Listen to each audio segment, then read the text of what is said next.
ಅಂತಃ ಪ್ರವಿಶ್ಯ ಮಮ ವಾಚಮಿಮಾಂ ಪ್ರಸುಪ್ತಾಂ ಸಂಜೀವಯತ್ಯಖಿಲಶಕ್ತಿಧರಸ್ವಧಾಮ್ನ ಅನ್ಯಾಂಶ್ಚ ಹಸ್ತಚರಣಶ್ರವಣತ್ವಗಾದೀನ್ ಪ್ರಾಣಾನ್ನಮೋ ಭಗವತೆ ಪುರುಷಾಯ ತುಭ್ಯಂ. ಪೂಜ್ಯಾಯ ರಾಘವೇಂದ್ರಾಯ ಸತ್ಯಧರ್ಮರತಾಯ ಚ ಭಜತಾಂ ಕಲ್ಪವೃಕ್ಷಾಯ ನಮತಾಂ ಕಾಮಧೇನವೇ. ಧ್ರುವಾದಿಧ್ವಾಂತರವಯೇ ವೈಷ್ಣವೇಂದೀವರೇಂದವೇ ಶ್ರೀರಾಘವೇಂದ್ರ ಗುರವೇ ನಮೋ ಅತ್ಯಂತದಯಾಲವೇ. ತಪಸ್ವಾಧ್ಯಾಯ ಶುಶ್ರೂಷಾ ಕೃಷ್ಣಪೂಜಾರತಂ ಮುನಿಂ ವಿಶ್ವೇಶಮಿಷ್ಟದಂ ವಂದೇ ಪರಿವ್ರಾಟ್ ಚಕ್ರವರ್ತಿನಂ. ಶ್ರೀ ಗುರುಭ್ಯೋ ನಮಃ. ಹರಿ ಓಂ. ರಾಯರ ಸಹಸ್ರನಾಮಾವಲಿಯ ಚಿಂತನೆಯಲ್ಲಿ ಇವತ್ತಿನ ದಿನ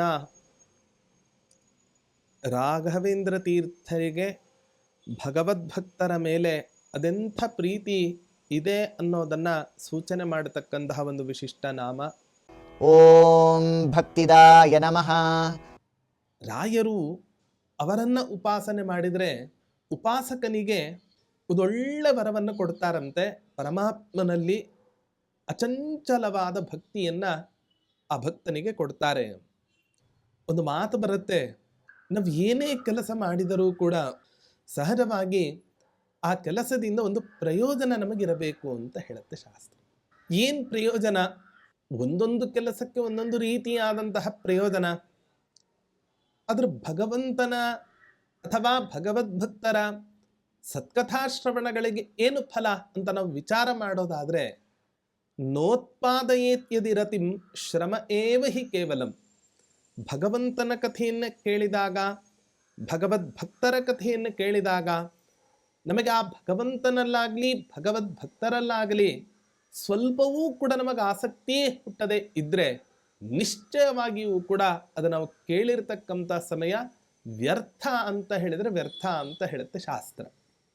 ಹಾಗಾಗಿ ನಾವು ಏನನ್ನೇ ಶ್ರವಣ ಮಾಡಲಿ, ಆದರೆ ಆ ಶ್ರವಣದ ಹಿನ್ನೆಲೆ, ಆ ಶ್ರವಣದಿಂದ ನಮ್ಮಲ್ಲಿ ಪರಮಾತ್ಮನಲ್ಲಿ ಭಕ್ತಿ ಉಂಟಾಗಬೇಕು ಅಂತ ಹೇಳ್ತಾರೆ.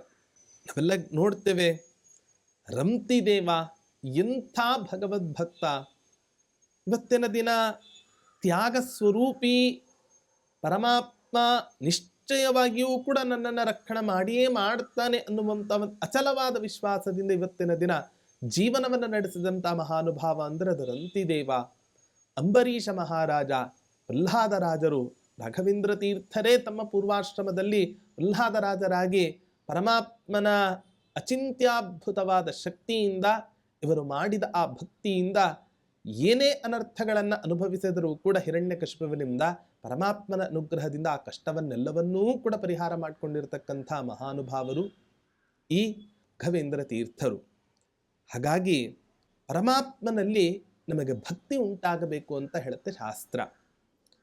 ಆಚಾರ್ಯರು ಭಕ್ತಿಯ ಬಗ್ಗೆ ನಿರೂಪಣೆಯನ್ನು ಮಾಡಬೇಕಾದ್ರೆ ಪರಮಾತ್ಮನಲ್ಲಿ ಭಕ್ತಿ ಅಂತ ಹೇಳಿದ್ರೆ ಯಾವ ರೂಪದಲ್ಲಿ ನಾವು ಇವತ್ತಿನ ದಿನ ಪರಮಾತ್ಮನಲ್ಲಿ ಭಕ್ತಿಯನ್ನು ಮಾಡಬಹುದು? ಆಚಾರ್ಯರು ಹೇಳ್ತಾರೆ, ಶ್ರವಣಂ ಕೀರ್ತನಂ ವಿಷ್ಣೋ ಸ್ಮರಣಂ ಪಾದಸೇವನಂ ಅರ್ಚನಂ ವಂದನಂ ದಾಸ್ಯಂ ಸಖ್ಯಮಾತ್ಮ ನಿವೇದನಂ ಅಂತ ಆಚಾರ್ಯರು ಹೇಳ್ತಾರೆ. ಶ್ರವಣಂ ಪರಮಾತ್ಮನ ಕಥೆಗಳನ್ನು ಕೇಳೋದು, ಸಚ್ಚಾಸ್ತ್ರಗಳ ಶ್ರವಣವನ್ನು ಮಾಡೋದು, ಭಗವದ್ಭಕ್ತರ ಕಥೆಗಳನ್ನು ಶ್ರವಣ ಮಾಡೋದು, ಇದೂ ಕೂಡ ಒಂದರ್ಥದಲ್ಲಿ ನಾವು ಭಗವಂತನಲ್ಲಿ ಮಾಡತಕ್ಕಂಥ ಒಂದು ಭಕ್ತಿಯ ಒಂದು ಏಕದೇಶ. ಕೀರ್ತನಂ ಪರಮಾತ್ಮನ ಸ್ತೋತ್ರಗಳನ್ನು ನಿರಂತರವಾಗಿ ಹೇಳ್ತಾ ಇರೋದು, ಅನೇಕ ಹರಿನಾಮ ಸಂಕೀರ್ತನೆಗಳನ್ನು ಸದಾಕಾಲ ನಾವು ಉಚ್ಚಾರಣೆಯನ್ನು ಮಾಡ್ತಾ ಇರೋದು. ನನಗೆ ಯಾವುದೂ ಗೊತ್ತಿಲ್ಲ ಅನ್ನೋ ಪಕ್ಷದಲ್ಲಿ ಕನಿಷ್ಠ ಪಕ್ಷ ಹರೇ ರಾಮ ರಾಮ ರಾಮ ಹರೇ ಹರೇ, ಹರೇ ಕೃಷ್ಣ ಕೃಷ್ಣ ಕೃಷ್ಣ ಹರೇ ಹರೇ, ಅಥವಾ ಅಚ್ಯುತಾಯ ನಮಃ, ಅನಂತಾಯ ನಮಃ, ಗೋವಿಂದಾಯ ನಮಃ. ಹೀಗೆ ಭಗವಂತನ ನಾಮ ಸಂಕೀರ್ತನೆಯನ್ನು ಮಾಡಲಿಕ್ಕೆ ಇವತ್ತಿನ ದಿನ ಅನೇಕ ರೀತಿಯಾಗಿರತಕ್ಕಂಥ ಉಪಾಯಗಳನ್ನು ನಾವು ಇವತ್ತಿನ ದಿನ ಕಾಣುತ್ತೇವೆ. ಹಾಗಾಗಿ ಪರಮಾತ್ಮನ ಸ್ಮರಣೆಯನ್ನು ಸದಾಕಾಲ ಮಾಡ್ತಾ ಇರಬೇಕು. ಭಗವಂತನ ಸದಾಕಾಲ ಸ್ಮರಣೆ ನಮಗೆ ಜೀವನದಲ್ಲಿ ಬರ್ತಾ ಇದೆ ಅಂತ ಹೇಳಿದ್ರೆ ಇದಕ್ಕಿಂತಲೂ ದೊಡ್ಡ ದೇವತಾ ಅನುಗ್ರಹ ಇನ್ನೊಂದಿಲ್ಲ ಅಂತಾನೆ ಅರ್ಥ. ನಾವು ಇವತ್ತಿನ ದಿನ ದೇವರ ಮನೆಯಲ್ಲಿ ದೇವತಾ ಪೂಜೆಯನ್ನು ಮಾಡಬೇಕಾದ್ರೆ, ಮಂತ್ರಗಳ ಅನುಷ್ಠಾನವನ್ನು ಮಾಡಬೇಕಾದರೂ ಕೂಡ ನಮಗಿವತ್ತಿನ ದಿನ ಪರಮಾತ್ಮನ ಸ್ಮರಣೆ ಬರಲಿಕ್ಕೆ ಸಾಧ್ಯ ಆಗೋದಿಲ್ಲ. ಅಷ್ಟು ಚಂಚಲವಾಗಿರತಕ್ಕಂಥ ಮನಸ್ಸು ನಮ್ಮದು. ಆದರೆ ಪರಮಾತ್ಮನ ಸ್ಮರಣೆ ನಾವು ಕೇವಲ ದೇವರ ಪೂಜೆಯ ಸಂದರ್ಭದಲ್ಲಿ ಮಾತ್ರ ಅವನ ಸ್ಮರಣೆಯನ್ನು ಮಾಡದೆ ಸದಾಕಾಲ ಭಗವಂತನ ಸ್ಮರಣೆ ಬರುವಂತೆ ನಾವು ದೇವರ ಹತ್ರ ನಾವು ಕೇಳಿದ್ವಿ ಅಂತಾದರೆ ಅದು ನಿಶ್ಚಯವಾಗಿಯೂ ಕೂಡ ನಮ್ಮ ಈ ಸಂಸಾರ ಬಂಧನಕ್ಕೆ ಒಂದು ತಾರಕ ಆಗಲಿಕ್ಕೆ ಕಾರಣ ಆಗುತ್ತೆ. ಪಾದ ಸೇವನಂ, ಪರಮಾತ್ಮನ ಪಾದಗಳ ಸೇವೆಯನ್ನು ಮಾಡು, ಅಥವಾ ಭಗವಂತನ ಉಪಾಸನೆಯನ್ನು ಮಾಡತಕ್ಕಂಥ ಭಗವದ್ ಭಕ್ತರ ಪಾದಗಳ ಸೇವನೆಯನ್ನು ಮಾಡು. ಗುರುವಿನ ಗುಲಾಮನಾಗುವ ತನಕ ದೊರೆಯದಣ್ಣ ಮುಕುತಿ ಅಂತ ಹೇಳಿದಾನೆ. ಪುರಂದರದಾಸರು ಹೇಳಿದ್ದಾರೆ ಇವತ್ತಿನ ದಿನ, ಎಂಥ ಜಗದೊಡೆಯನಾದ ಶ್ರೀಕೃಷ್ಣ ಪರಮಾತ್ಮನೇ ಪಾಂಡವರು ಮಾಡತಕ್ಕಂಥ ರಾಜಸೂಯಾಧ್ವರದಲ್ಲಿ ನಂದೇನು ಕೆಲಸ ಅಂತ ಹೇಳಿದಾಗ ಯಜ್ಞಕ್ಕೆ ಬಂದ ಬ್ರಾಹ್ಮಣರ ಪಾದವನ್ನು ತೊಳಿತಕ್ಕಂತಹದ್ದೇ ನನ್ನ ಕೆಲಸ ಅಂತ ಹೇಳಿ ಇಡೀ ಪ್ರಪಂಚಕ್ಕೆ ಬ್ರಹ್ಮಾಂಡಕ್ಕೆ ಅಧಿಪತಿಯಾದಂಥ ಪರಮಾತ್ಮನೇ ಇವತ್ತಿನ ದಿನ ಪಾದ ಪ್ರಕ್ಷಾಲನೆಯನ್ನು ಮಾಡ್ತಾನೆ ಅಂತ ಹೇಳಿದ್ರೆ ನಾವು ನೀವೆಲ್ಲರೂ ಕೂಡ ಸಜ್ಜನರ ಸಚ್ಚಾಸ್ತ್ರಗಳ ಅಧ್ಯಯನವನ್ನು ಮಾಡತಕ್ಕಂತಹ ಮಹಾತ್ಮರ ಜ್ಞಾನಿಗಳ ಪಾದಗಳನ್ನು ತೊಳೆಯೋದು ಅಂತ ಹೇಳಿದ್ರೆ ನಮ್ಮ ಜೀವನದ ಒಂದು ದೊಡ್ಡ ಸೌಭಾಗ್ಯ, ಅಥವಾ ಪರಮಾತ್ಮನ ಭಕ್ತಿಯಲ್ಲಿ ಇದು ಕೂಡ ಒಂದು ದೊಡ್ಡ ಸೇವೆ ಅನ್ನೋದನ್ನು ನಾವು ಅರ್ಥ ಮಾಡಿಕೊಳ್ಳಬೇಕು. ಅರ್ಚನಂ, ಪರಮಾತ್ಮನನ್ನ ಅರ್ಚನೆ ಮಾಡತಕ್ಕಂತಹದ್ದು ಪ್ರತಿನಿತ್ಯ. ಅಹರಹ ಸಂಧ್ಯಾಮುಪಾಸೀತ ಬ್ರಾಹ್ಮೀ ಮುಹೂರ್ತೆ ಚೋತ್ಥಾಯ ವಾಯುಃಪಸ್ಪೃಶ್ಯ ಮಾಧವಃ. ಬ್ರಾಹ್ಮೀ ಮುಹೂರ್ತೆ ಚೋತ್ಥಾಯ, ಬ್ರಾಹ್ಮೀ ಮುಹೂರ್ತದಲ್ಲಿ ಪ್ರತಿನಿತ್ಯ ನಾವು ಎದ್ದು ಆ ಭಗವಂತನ ಪೂಜಾ ವಿಧಿ ವಿಧಾನಗಳನ್ನು ಅನುಷ್ಠಾನಗಳನ್ನು ನಿಷ್ಠೆಯಿಂದ ನಾವು ಮಾಡಿದ್ವಿ ಅಂತ ಹೇಳಿದ್ರೆ ಅದು ಒಂದರ್ಥದಲ್ಲಿ ಪರಮಾತ್ಮನ ಭಕ್ತಿಯೇ ಆಗತ್ತೆ. ಪರಮಾತ್ಮನಿಗೆ ನಮಸ್ಕಾರವನ್ನು ಮಾಡೋದು. ಅನೇಕ ದೇವ ಮಂದಿರಗಳಿಗೆ ಇವತ್ತಿನ ದಿನ ನಾವು ಹೋಗ್ತೇವೆ.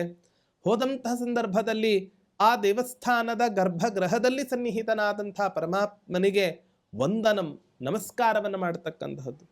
ದಾಸ್ಯ, ಹನುಮಂತ ದೇವರು, ಜೀವೋತ್ತಮರಾದ ವಾಯುದೇವರು ಪ್ರತಿನಿತ್ಯ ನಮ್ಮ ಜೀವನದಲ್ಲಿ ಅಹರ್ನಿಶಿ ಒಂದೇ ಒಂದು ಕ್ಷಣವೂ ಕೂಡ ಬಿಡದೆ ನಮಗೆ ಉಸಿರನ್ನು ಕೊಡ್ತಕ್ಕಂಥ ಮಹಾನುಭಾವರು ಅದು ವಾಯುದೇವರು. ಅಂಥ ವಾಯುದೇವರ ಅವತಾರಭೂತರಾದಂಥ ಹನುಮಂತ ದೇವರೇ ರಾವಣನ ಹತ್ರ ಹೇಳಬೇಕಾದ್ರೆ ದಾಸೋಹಂ ಕೋಸಲೇಂದ್ರಸ್ಯ ಅಂತ ಹೇಳಿದಾನೆ ಅಂತ ಹೇಳಿದ್ರೆ ನಾವು ಪರಮಾತ್ಮನ ದಾಸ ಅಂತ ಹೇಳ್ಕೊಳ್ಳಿಕ್ಕೆ ನಾವ್ಯಾಕೆ ಮುಜುಗರವನ್ನು ಪಡ್ಕೋಬೇಕು? ಯಾವ ಭೀತಿಯೂ ಇಲ್ಲದೆ ನಿರ್ಭೀತಿಯಿಂದ ನಾನು ಭಗವಂತನ ದಾಸ, ಭಗವಂತನ ಸೇವಕ ಅನ್ನೋದನ್ನು ಹೇಳ್ಕೊಳ್ಳಿಕ್ಕೆ, ಭಗವದ್ಭಕ್ತರ ಸೇವಕ ಅಂತ ಹೇಳ್ಕೊಳ್ಳಿಕ್ಕೆ ಯಾವ ಹಿಂಜರಿಕೆಯೂ ಕೂಡ ಇರಬಾರದು ಅನ್ನೋದನ್ನು ಹನುಮಂತ ದೇವರು ಇವತ್ತಿನ ದಿನ ನಮಗೆ ತೋರಿಸಿಕೊಟ್ಟಿದ್ದಾರೆ. ಸಖ್ಯಂ, ಸ್ನೇಹವನ್ನು ಮಾಡತಕ್ಕಂತಹದ್ದು. ಆತ್ಮನಿವೇದನಂ, ತನ್ನನ್ನು ತಾನೇ ಅರ್ಪಣೆಯನ್ನು ಮಾಡಿಕೊಳ್ತಕ್ಕಂತಹದ್ದು. ಇದೂ ಕೂಡ ಒಂದು ಪರಮಾತ್ಮನಿಗೆ ನಾವು ಸೇವೆಯನ್ನು ಭಕ್ತಿಯನ್ನು ಮಾಡತಕ್ಕಂತಹ ಒಂದು ಲಕ್ಷಣಗಳಾಗಿದೆ.